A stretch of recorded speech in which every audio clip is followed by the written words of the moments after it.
নমস্কার, আমার নাম ডা পুরু থাওয়ান এবং আজকের এই ভিডিওতে আমরা খাবার-দাবার নিয়ে কথা বলব এবং কিভাবে একজন ডায়ালিসিস রোগীকে খাবার খেতে হবে সেটা আমরা এই ভিডিওতে বোঝার চেষ্টা করব। প্রায় ডায়ালিসিস রোগীরা একটি ছোট ভুল করে বসে।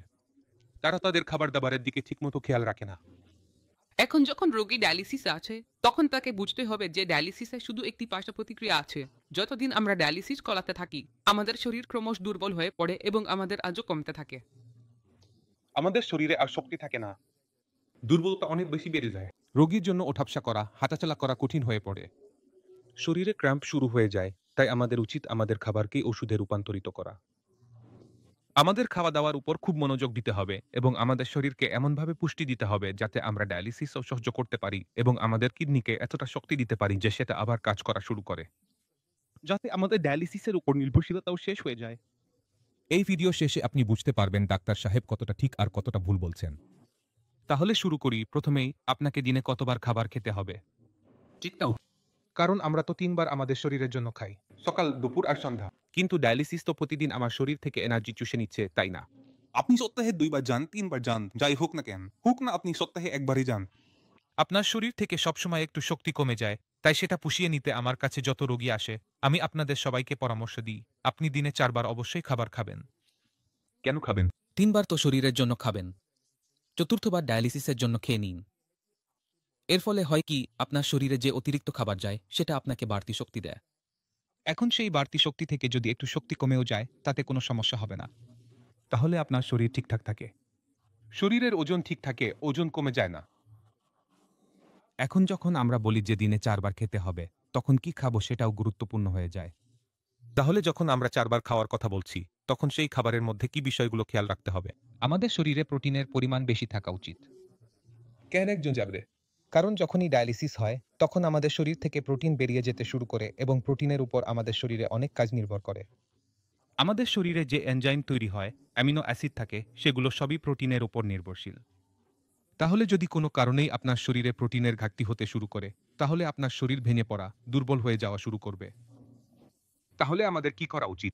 আমরা আমাদের খাবারে প্রোটিনের পরিমাণ বাড়াবো। এখন প্রোটিনের যে উৎসগুলো আছে সেগুলো ভেজিটেরিয়ানও আছে, আবার নন ভেজিটেরিয়ানও আছে। ডালও আছে, পনির আছে একদিকে, আরেকদিকে চিকেন, ফিশ, মাটনও আছে। তাহলে কোনো প্রোটিনটা আপনার শরীরে যাওয়া উচিত, সেটাও এখন গুরুত্বপূর্ণ হয়ে যায়। তাই আপনাকে নিজের অবস্থা বুঝতে হবে। যদি আপনার রিপোর্টে, অর্থাৎ ব্লাড রিপোর্টে মোট প্রোটিনের পরিমাণ স্বাভাবিক আছে, তাহলে আপনি খুব সহজেই ভেজিটেরিয়ান প্রোটিনে সার্ভাইভ করতে পারবেন। আপনাকে কি করতে হবে? আপনার প্রতিটি খাবারে, প্রতিটি রুটিতে প্রোটিন যোগ করতে হবে। এখন ভাবুন তো কিভাবে যোগ করতে পারেন। আপনার ডালও প্রোটিন। আপনার রুটিতে এতটা প্রোটিন নেই। তাহলে আমরা কি করি? দুটোকে মিশিয়ে দিই। মানে আমরা যখনই রুটি খাই, ডাল মিশানো রুটি খাই। হয়তো আমরা সেটা ডালের সাথে খাচ্ছি, কিন্তু আমরা ডাল মিশানো রুটি খাই। আমরা প্লেন রুটি খাওয়া বন্ধ করে দিই। ঠিক আছে, দ্বিতীয়টা কি করি আমরা? আমরা আমাদের খাবারে পনিরের পরিমাণ বাড়ানো শুরু করি। এখন পনির দিয়ে আপনি শুকনো পরোটা খান কিংবা পনিরের ভুজি বানান, কোনো পার্থক্য নেই। আপনি যে কোনো সবজি খাচ্ছেন, ধরুন আপনি গাজরের সবজি খাচ্ছেন, তাহলে গাজরের সবজির সাথে পনির মিশিয়ে দিন। কোনো পার্থক্য নেই। এতে হবে কি, আপনার শরীরে বেশি প্রোটিন যাবে। এই তো সম্প্রতি একজন পেশেন্ট এসেছিল, ডাক্তার সাহেব আসল পনির কোথায় পাওয়া যায়? আজকের দিনে তো ভিডিও দেখুন, সবই নকল প্রোটিন। এটাই হচ্ছে, আমি বললাম ঠিক আছে, আপনি তো বাজার থেকে কিনছেন, আসল নকল আপনি জানেন না, কিন্তু ঘরে যা বানাচ্ছেন সেটা তো আপনি জানেন, তাই না? সে বলল, হ্যাঁ ডাক্তার সাহেব, সেটা তো আমি জানি। তাহলে চেষ্টা করুন যেন বাজার থেকে পনির না কিনতে হয়। ঘরেই দুধ ফাটিয়ে নিজের ছেনা বানান, আর সেই ছেনা দিয়েই সবজি রান্না করুন বা পরোটার ভেতরে ফিলিং হিসেবে ব্যবহার করুন। এতে করে আপনি নিশ্চিত হতে পারবেন যে এই কোয়ালিটির খাবার আপনার শরীরের কোনো ক্ষতি করবে না। ঠিক আছে, তো এটা ছিল নিরামিষভোজী রোগীদের জন্য। কিন্তু যারা ননভেজ খান বা খেতে পারেন, তাদের জন্য কিছু জিনিস অনুমোদিত থাকে। যেমন আমরা ডিম খেতে দিই, আপনি ডিম খেতে পারেন। ২-৪টা ডিম আপনি খেতে পারেন, এতে কোনো ক্ষতি নেই, কারণ আমাদের ডিমগুলো শতভাগ শোষণযোগ্য প্রোটিন। মানে শরীরে যা গেছে সেটা বের হয় না। তাই আপনি এটা আপনার ডায়েটে যোগ করতে পারেন। কিন্তু খেয়াল রাখবেন প্রয়োজনের চেয়ে বেশি যেন না হয়। বাইরের তাপমাত্রা দেখে সিদ্ধান্ত নিন। গরমে যদি খুব বেশি ডিম খান, তাহলে তার প্রভাব আপনি বুঝতেই পারবেন, তাই আপনার ডিম খাওয়ার পরিমাণ নিয়ন্ত্রণে রাখুন। আরেকটা জিনিস আপনি করতে পারেন, বিশেষ করে আমাদের রোগীরা ভারতের উত্তর পূর্বাঞ্চলে, সেখানে মাছ খাওয়ার প্রবণতা বেশি। বিহার সাইড, বাংলা সাইড, সেখানে মাছ খাওয়ার প্রবণতা বেশি, তাই আপনাকে বড় মাছ না খেয়ে ছোট মাছ খেতে হবে। এখন ছোট মাছ দিয়ে যে ঝোল বা সবজি তৈরি হয় সেগুলো আপনি আপনার খাবারে ব্যবহার করতে পারেন। এর ফলে আপনার যেটা উপকার হবে তা হলো আপনার শরীর দুর্বল হবে না। দ্বিতীয়ত, আপনাকে আরেকটা বিষয় খেয়াল রাখতে হবে। যখন আমরা প্রোটিনের পরিমাণ বেশি খাই, তখন আমাদের রক্তে ক্রিয়েটিনিনের উৎপাদন কিছুটা বেড়ে যায়, শরীরের ভেতরেও বেড়ে যায়। কারণ যতটা বেশি প্রোটিন আমাদের শরীরে যাবে, ততটাই পরিষ্কারভাবে আমাদের শরীরে ক্রিয়েটিনিনের কার্যক্রম হবে, মানে সেটা তৈরি হবে। এখন এখানে ক্রিয়েটিনিনের যে সামান্য কার্যক্রম দেখবে, এটা নিয়ে ভয় পাওয়ার কিছু নেই যে তোমার কিডনি নষ্ট হয়ে যাচ্ছে। এই ক্রিয়েটিনিন বেড়েছে কারণ আমরা প্রোটিন খেয়েছি। এখানে কিডনি নষ্ট হয়নি। কিডনি কখনোই প্রোটিনের কারণে নষ্ট হয় না। কিডনি সাধারণত সবসময় উচ্চ রক্তচাপ আর ডায়াবেটিসের মতো রোগেই নষ্ট হয়। তাই যখন তুমি খাচ্ছ, তখন এটা ভাবো না যে এটা খেলে আমার ক্রিয়েটিনিন বেড়ে যাবে।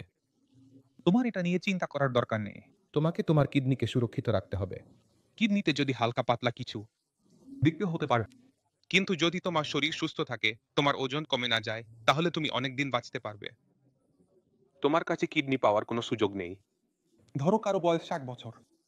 এখন 60 বছরের রোগীকে যদি 80 বছর পর্যন্ত যেতে হয়, তাহলে 20 বছর বাকি আছে। এখন 20 বছর তার কাছে কিডনি নেই। তার কাছে একমাত্র উপায় কি? ডায়ালাইসিস। এখন 20 বছর শরীরকে ডায়ালাইসিসে টিকিয়ে রাখতে হবে। এটা তো সহজ কাজ কারোর জন্য। একদমই সহজ কাজ না। তাই আমি যেসব বিষয় বলেছি সেগুলো আমাদের খাওয়া দাওয়ায় পরিবর্তন আনতে হবে, যাতে ডায়ালাইসিস বন্ধ হোক বা না হোক। আবার বলছি, ডায়ালাইসিস বন্ধ হোক বা না হোক, কিন্তু 2-0 বছর রোগীকে বেঁচে থাকতে হবে। এটাই আপনার লক্ষ্য হওয়া উচিত। যখন আপনি এই মানসিকতা তৈরি করেন, এই চিন্তা করেন, তখন কি হয় জানেন? আপনি নিজের শরীরের আরো বেশি যত্ন নেন, কারণ আপনি জানেন কিডনি তো শেষ, চলে গেছে। আমাকে নিজের শরীরের যত্ন নিতে হবে যেন কিডনির কারণে আমার শরীরে কোনো ক্ষতি না হয়। আমার জীবন যেন স্বাচ্ছন্দ্যে চলতে থাকে। আমার শরীরে যেন সবসময় শক্তি থাকে। আমার শরীরের ওজন যেন কমে না যায়। আমার যেন দুর্বলতা না আসে। আমাকে যেন অন্য কোনো ধরনের জটিলতার মুখোমুখি না হতে হয়। যখন রোগী এটা করা শুরু করে, তখন রোগীর নিজেই বুঝতে শুরু হয় যে এই জিনিসটা আমার জন্য ঠিক আছে। আপনি যে কোনো কিছু করছেন, স্বল্প মেয়াদে করছেন, খাওয়া দাওয়া বন্ধ করছেন, ঘি বা তেল, চিন্তা খাচ্ছেন, সবই স্বল্প মেয়াদে করছেন। আপনি জানেন এটা 2-0-3-0 বছর ধরে করা সম্ভব না। তাই আপনি দেখবেন আপনার শরীর দুর্বল হয়ে পড়ে। আর যখন শরীর দুর্বল হয়ে যায়, তখন এমন রোগীকে বাঁচিয়ে রাখা সত্যি অনেক কঠিন হয়ে যায়। তাই রোগীকে বাঁচিয়ে রাখা জরুরি, শুধু তার ক্রিয়েটিনিন কমানো নয়। এই পার্থক্যটা বুঝে নিন। ঠিক আছে, আমি আশা করি এই ভিডিও থেকে আপনি অনেক কিছু বুঝতে পেরেছেন। তবু যাওয়ার আগে আমি চাই আপনি 2-4 জন কিডনি রোগীর সাথে দেখা করে যান।